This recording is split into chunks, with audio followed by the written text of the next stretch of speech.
Silinder pneumatik adalah aktuator atau perangkat mekanis yang menggunakan kekuatan udara bertekanan untuk menghasilkan kekuatan dalam gerakan bolak-balik piston secara linear. Silinder pneumatik merupakan alat atau perangkat yang sering kita jumpai pada mesin-mesin industri, baik itu dalam industri otomotif, industri kemasan, elektronik, dan berbagai industri maupun instansi-instansi yang lain. Silinder pneumatik bisa digunakan untuk menjepit benda, mendorong mesin pemotong, penekan mesin pengepresan, peredam getaran, pintu penyortiran, dan lain sebagainya. Silinder pneumatik mungkin memang memiliki banyak fungsi kegunaan, akan tetapi fungsi dasar silinder tidak pernah berubah, di mana mereka berfungsi mengkonversi tekanan udara atau energi potensial udara menjadi energi gerak atau kinetik. Dalam pengoperasiannya, silinder pneumatik dikontrol oleh katup atau valve pengontrol. Katup pengontrol ini berfungsi mengontrol arah udara yang akan masuk ke tabung silinder. Dengan kata lain, katup kontrol arah inilah yang mengontrol gerakan maju atau mundur piston.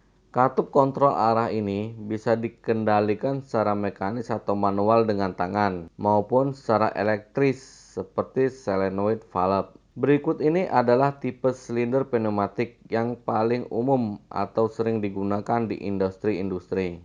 1. Silinder kerja tunggal atau single acting cylinder merupakan jenis silinder yang hanya memiliki satu port untuk masuknya udara bertekanan. Silinder ini menggunakan kekuatan udara bertekanan untuk mendorong ataupun menekan piston dalam satu arah saja, dan menggunakan pegas pada sisi yang lain untuk mendorong piston kembali pada posisi semula.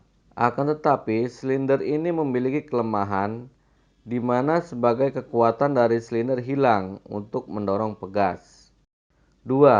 Silinder kerja ganda atau double acting cylinder merupakan silinder yang memiliki dua port untuk instroke dan outstroke. Silinder jenis ini menggunakan kekuatan udara bertekanan untuk mendorong piston keluar dan mendorong piston untuk kembali pada posisi awal, sehingga silinder ini membutuhkan lebih banyak udara.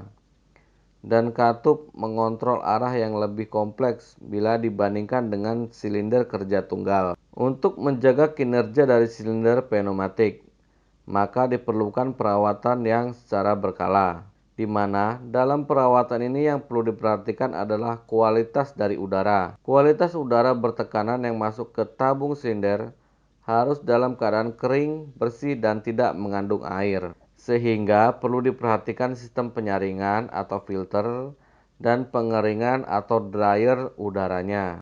Kemudian kita juga harus perhatikan pergesekan akibat pergerakan keluar masuk piston. Dalam sistem pneumatik biasanya juga terdapat lubrikator yang memberikan pelumasan untuk mengurangi pergesekan dalam silinder.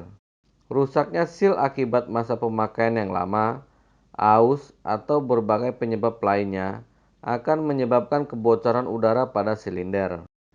Periksa kebocoran udara pada silinder secara manual dengan cara melepas salah satu selang masuknya udara, lalu coba aktifkan silinder secara manual dan perhatikan apakah ada udara yang keluar dari port yang selangnya dilepas tadi.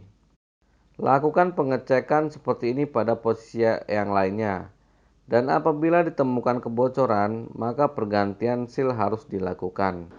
Karena apabila rusak seal tersebut akibat aus dan tidak diganti, maka akan menyebabkan kerusakan yang lebih parah, seperti scratch atau goresan-goresan pada tabung rumah silinder. Demikian pembahasan tentang air silinder. Jangan lupa untuk subscribe dan dukung terus channel ini agar makin berkembang.